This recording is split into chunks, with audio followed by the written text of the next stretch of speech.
Para a gente acabar, pessoal, o tema de Grécia, falta falar da quinta parte. A quinta parte, para você que está acompanhando pelo material aí da manhã, tanto na apostila medicina, quanto na apostila do extensivo, tanto na verde quanto na rosa, é a aula 5, período helenístico, certo? Que eles estão chamando de declínio do mundo grego e pipipi, popopó, certo? Na apostila verde, a página 214, na apostila rosa, 204 e na apostila vermelha, tarde e noite, continuamos na aula 1, 344, porque a aula 1 é da Antiguidade Clássica Grécia, certo? Estamos acabando esse assunto então. Confirmado aí, o tema Roma vai ser dado pelo galã do leste, ele mesmo, o professor Marcos Lipas, tá? Que vem aqui amanhã para gravar esse tema para vocês.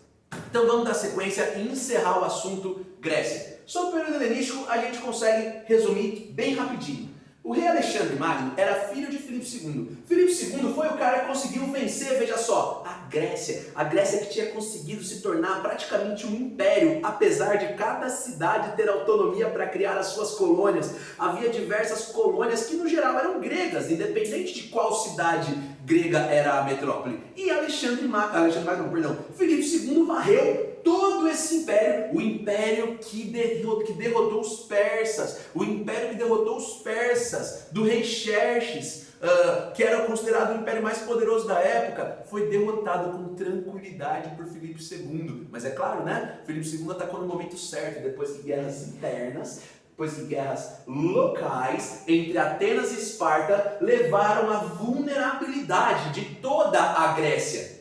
A vitória de Filipe II transformou as cidades gregas em colônias macedônicas. Filipe II morreu logo depois, realizou seu sonho, que era dominar a Grécia, e morreu. Acabou seu propósito na terra, né? E os deuses levaram. Alexandre Magno assume o trono do pai, 18 anos, garotão, e herda a Grécia. Tá bom, o que mais? Pra gente, estaria ótimo. Alexandre Magno tinha uma vaidade e uma sede de poder e glória incalculáveis. Para Alexandre Magno não estava bom. Alexandre Magno, após herdar o trono, vamos colocar isso aqui, herda o trono de Filipe II. Filipe II, e logo após inicia um processo expansionista rumo ao Oriente. E ele vai ser muito bem sucedido, gente. Tudo que você pensar de civilizações orientais importantes, Alexandre vai dominar. Alexandre herdou a Grécia, certo? Ele partiu para o Oriente Próximo e dominou o reino da Pérsia, que fez de tudo para se render. O que você quer? Nós nos entregamos. Não nos domine. A gente paga ouro, a gente paga tudo que for, a gente declara, a gente entrega colônias. Alexandre Magno fala, eu não quero negociar. A Pérsia vai sumir do mapa, ela vai ser minha, ela vai ser parte do Império Alexandrino. E dominou a Pérsia, dominou o Egito, dominou a Mesopotâmia. E foi até a região do Oriente distante. Ele chegou até os limites do rio Indo. Ele foi até a Índia. Então vamos escrever isso aqui. Conquista. A Pérsia. Opa. Eu sei que eu estou na frente, mas eu já saio. A Pérsia. O Egito. A Mesopotâmia.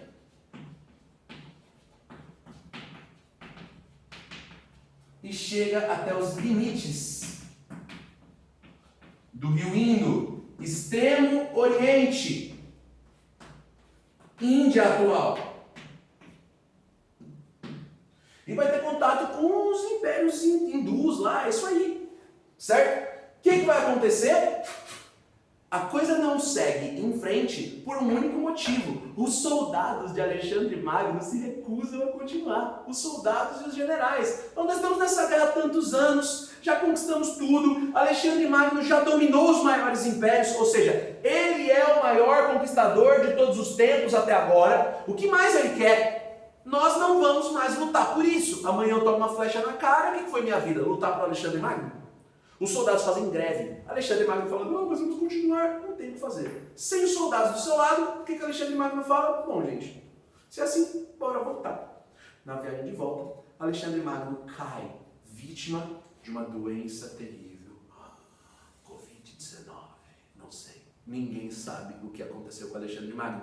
Tem gente que diz que Alexandre Magno foi morto pelos seus generais. Tem gente que diz que foi uma doença terrível contraída no Oriente, que não tinha resistência e acabou, uma febre terrível, etc. Ele tinha apenas 33 anos quando morreu. Veja só, conquistou o mundo inteiro e morreu jovem. Não teve tempo de curtir as glórias que obteve.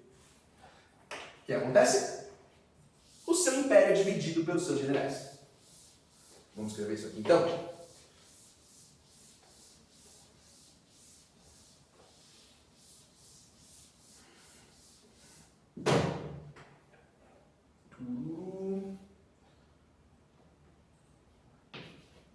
No Oriente, seus soldados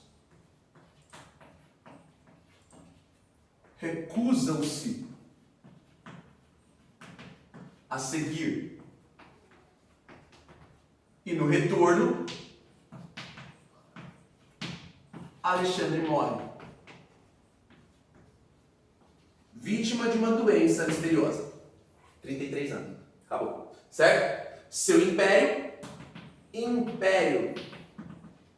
é dividido entre seus generais. Mas não é nada disso que os vestibulares preferem cobrar. Isso a gente tinha que ver.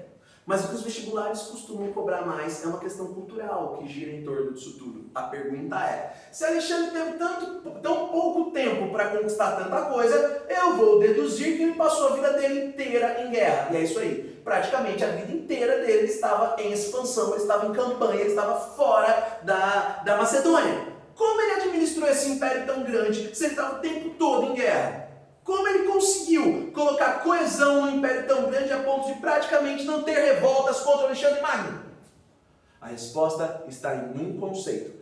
Alexandre Magno conseguiu, de alguma maneira, garantir com que todos os povos dominados se sentissem parte da mesma cultura. E isso evita revoltas. Alexandre Magno tinha um comportamento diferente da maioria dos outros conquistadores. Geralmente, quando o conquistador vence a guerra, ele chega no derrotado e fala: seus deuses estão proibidos, sua língua está proibida, agora vem a minha, e se você não se curvar à minha cultura, vocês vão morrer.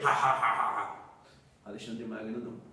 Alexandre Magno tolerava a cultura dos outros povos e permitia que elas continuassem, inserindo nessas novas culturas elementos culturais seus, gregos e macedônicos.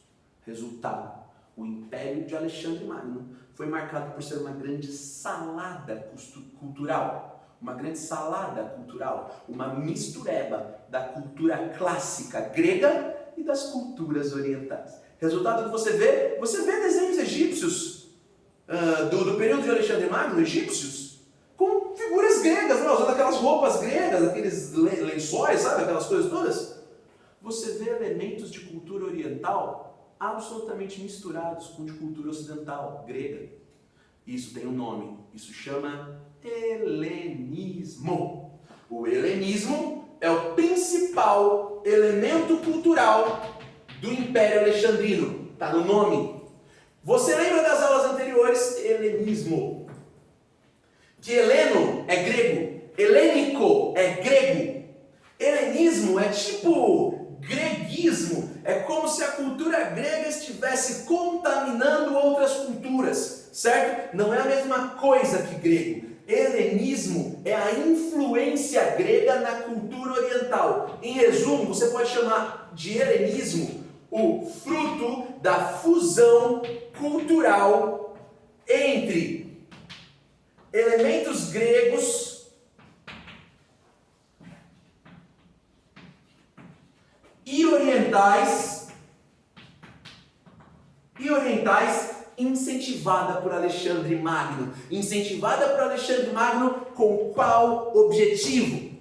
Com o objetivo de evitar revoltas. Assim, os povos dominados se sentiam parte da cultura dominante, porque eles se revoltariam. Quando Alexandre Magno dominava uma cidade, ele não destruía tudo e falava: curvem-se ao meu poder. Ele falava, o seu governante vai continuar governando, só que agora ele é um funcionário meu. A sua moeda segue a mesma, a sua língua segue a mesma. Os seus deuses, respeitados. Eu quero até conhecê-los, mas veja os meus como são. Soldados, vocês estão incentivados a contrair casamento com as moças das regiões dominadas, porque aí o filho ia ser um mestiço, misturado. Não teria por que ele se revoltar. Esse processo de fusão cultural promoveu um grande desenvolvimento civilizacional.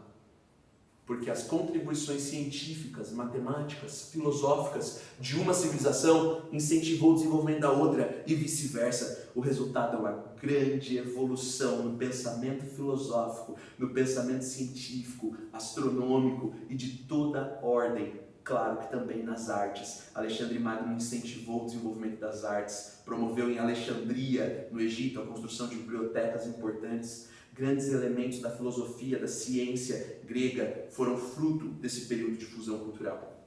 E isso é o que pode ser exigido nas provas. O helenismo e o resultado desse processo de fusão cultural e desenvolvimento da ciência. Certo? Gente, sobre o período helenístico era só isso aí. Vamos registrar que essa fusão cultural entre elementos gregos e orientais tinha o objetivo político de evitar revoltas. Mas teve o resultado prático de contribuir para um grande, gigantesco desenvolvimento civilizacional. Certo? Certo. Sabe o que nós fizemos? Acabamos a história da Grécia nesses 3 vídeos. Certo? Com isso nós vimos as aulas 3, 4 e 5 da apostila da manhã. Encerramos o tema 1 da apostila tarde e noite. Certo? Então, independente de qual é o seu período, essas aulas valeram para todos esses períodos. Beleza? Façam os exercícios, leiam os textos, certo? E se tiver dúvidas, procure a gente nas redes sociais, certo? Será que você tem o Instagram de cor? Vou colocar aqui o meu Instagram, mas o Singular vai divulgar essas coisas, tá? O meu Instagram, eu acho que é Marcos Toledo _. Se não for isso, coloca Marcos Toledo lá que você vai me achar. Beleza? Nós vamos estar dando dicas, nós vamos tirar dúvidas de vocês durante todo esse período. A gente sempre fez isso nas redes sociais, tá? Procura Marcos Toledo lá no Twitter também, no Facebook, que você vai me achar. E usem as redes sociais, procurem-nos nesses períodos. Quando nós falamos lá no primeiro dia de aula, nós estávamos com vocês do primeiro até o último dia da sua aprovação, a gente estava falando sério. É nessa hora de turbulência, é nessa hora de tribulação que você vai ver o quanto isso é verdade. Continua com a gente aqui no Singular Ângulo até a sua aprovação. Beijo, gente. Até a próxima. Obrigadão. Tchau, tchau.